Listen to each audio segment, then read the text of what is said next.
Hello दोस्तों, आप सभी का हार्दिक स्वागत है हमारे इस यूट्यूब मंच पे इकोनॉमिक्स एंड लॉ बाय श्रेय शुक्ला, इकोनॉमिक्स इन हिंदी बाय शुक्ला सर।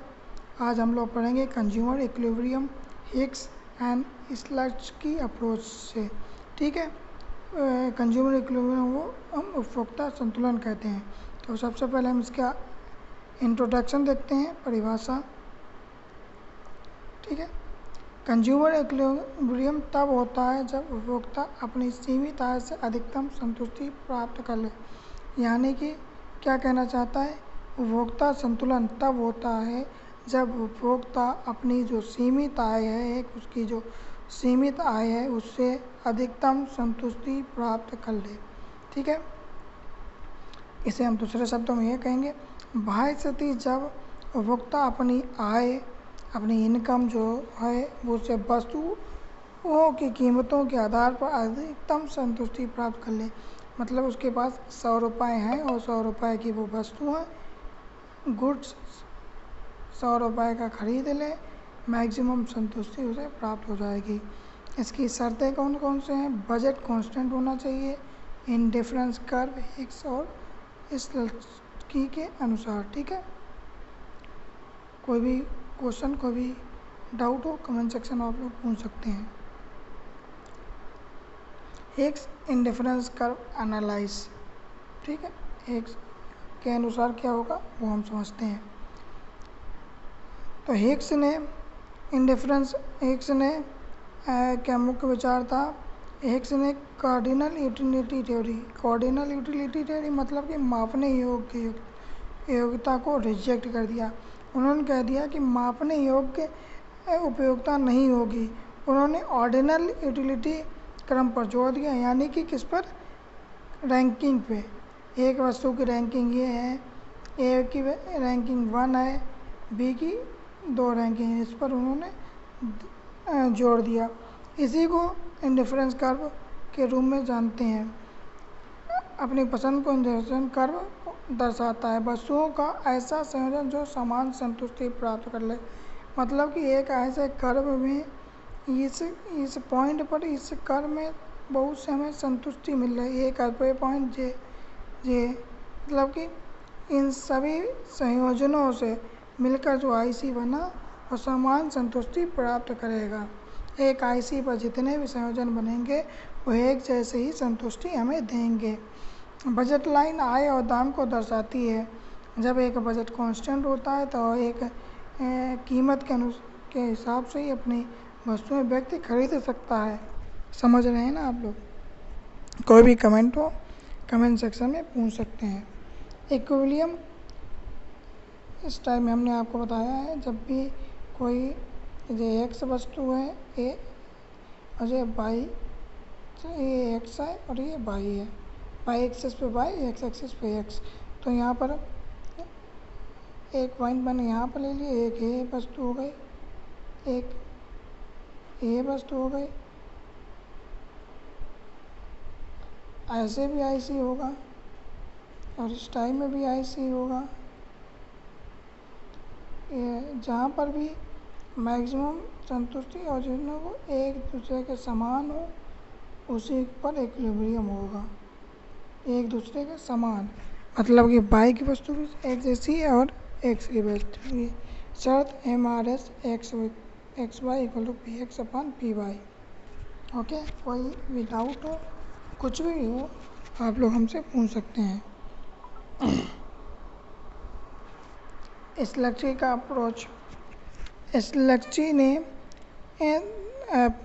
कीमत प्रभाव परिवर्तन को 2 भागों में बांटा। पहला सब्स्टिट्यूशन इफेक्ट यानी कि प्रतिस्थापन प्रभाव। इसमें सस्ती वस्तुएं अधिक होंगी, जो कम कीमत वाली वस्तुएं वो अधिक होंगी और महंगी कम होंगी। कीमत घटने पर उपभोक्ता सस्ती वस्तुएं लेता है। जब कीमत घटेगी तब उपभोक्ता हमेशा सस्ती वस्तु ही लेगा। दूसरा आय प्रभाव, इनकम इफेक्ट। इसमें वास्तविक आय बढ़ने से ज़्यादा खरीदेगा। जो अगर व्यक्ति की रियल इनकम बढ़ेगी तो वो वस्तुएं ज़्यादा खरीदेगा। कीमत घटने से उपभोक्ता की वास्तविक आय बढ़ जाती है। अगर कीमत घटेगी तो उपभोक्ता की वास्तविक आय बढ़ेगी, वास्तविक आय ज़्यादा बढ़ेगी तो वो वस्तुएं ज़्यादा खरीदेगा। कुल प्रभाव दोनों को जोड़ के प्रतिस्थापन प्रभाव और आय प्रभाव, प्रतिस्थापन प्रभाव हिंदी में इस तरीके से लिखेंगे, प्रतिस्थापन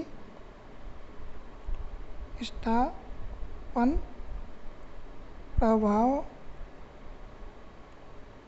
और आय प्रभाव।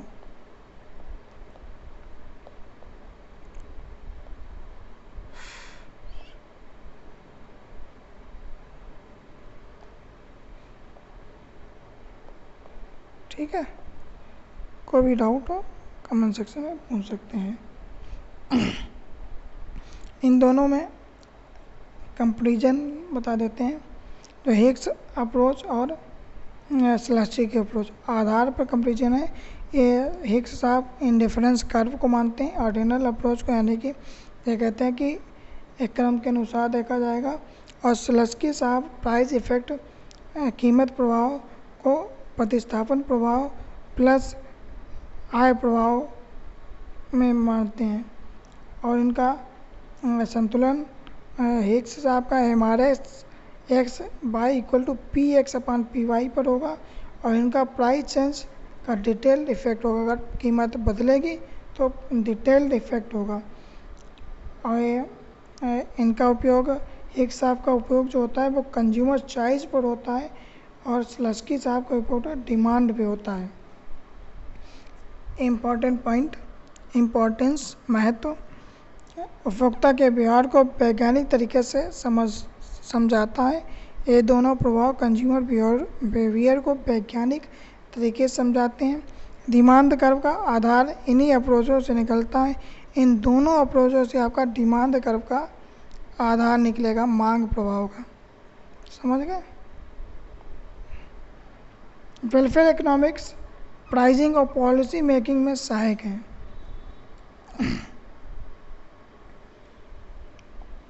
दो MCQ मैं लेके आया हूँ। कंज्यूमर इक्विलिब्रियम कब होता है?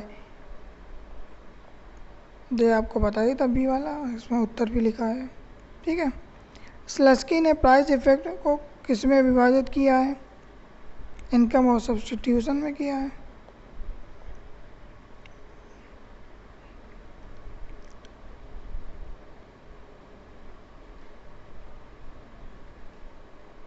एक स्लाइड हमने ऐड क्यों की?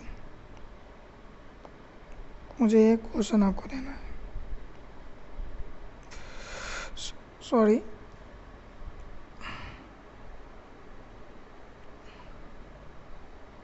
जो भी बच्चा लोग इकोनॉमिक्स APSC की तैयारी कर रहे हैं उनके लिए एक क्वेश्चन है। Explain consumer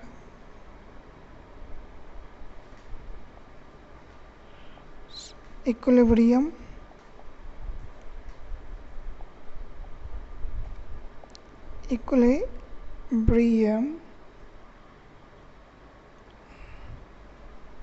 with the help of IC curve. With the help of IC indifference curve analyze. A means का क्वेश्चन है explain consumers equilibrium with the help of IC curve analyse. इसके माध्यम से आप सभी को आंसर देना है। कहाँ पे? इंस्टाग्राम हैंडल पे देना है, श्रेय शुक्ला ऑफिशियल। आज हमने क्या क्या देखा है? कंज्यूमर इक्विलिब्रियम देखा है, एक एनालाइज देखा है, स्लस्की अप्रोच देखा है। अगर आप सभी को इकोनॉमिक्स में 0 से हीरो बेसिक टू एडवांस बनना चाहते हैं तो चैनल ज़रूर सब्सक्राइब करें और बेल आइकन को दबाएं। ओके, कंज्यूमर इक्विलिब्रियम केवल एक सिद्धांत नहीं है, बल्कि ये समझाता है कि हम रोज़मर्रा के जीवन में क्यों और कैसे अपनी सीमित आय से सर्वोत्तम विकल्प चुनते हैं। हिग्स और स्लस्की के दृष्टिकोण हमें डिमांड, वेलफेयर और पॉलिसी की गहरी समझ देते हैं, और यही UPSC के लिए इसकी अहमियत है। चैनल को ज़रूर सब्सक्राइब करें, बेल आइकन को दबाएं। जय हिंद, जय भारत।